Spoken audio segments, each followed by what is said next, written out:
The Stations of the Cross is a popular Catholic devotion practiced by the faithful mainly during Lent.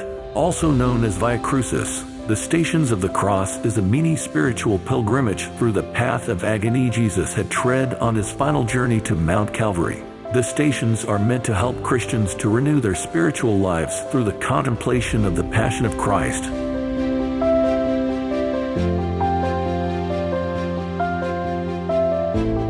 Christian tradition testifies that ever since the death of her divine Son, Mother Mary used to visit every day the scenes of Jesus' Passion. When Emperor Constantine legalized Christianity in the Roman Empire, this pathway was marked with important stations.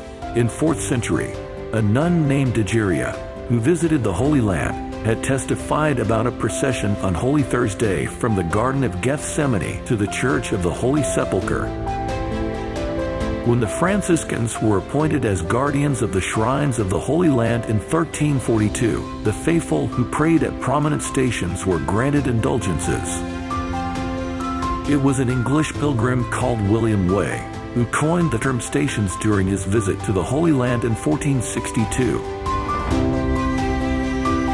In the 16th century, this pathway was officially entitled the Via Dolorosa, which means sorrowful way or way of the cross, a term first used by a Franciscan monk named Boniface of Ragusa. In 1686, Pope Innocent XI permitted the faithful to erect stations in their churches to exempt Christians from taking up the hazardous journey to Muslim-invaded Holy Land. Later, Pope Clement XII fixed the number of stations at 14, and in 1742, Pope Benedict XIV exhorted all priests to erect 14 stations of the cross in their churches.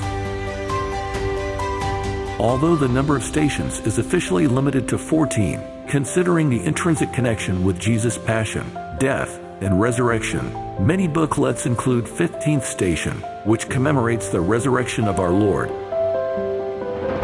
During this Lenten season, let us contemplate the passion and death of Jesus as we make the stations of the cross, and renew our hearts to worthily adore the risen Lord.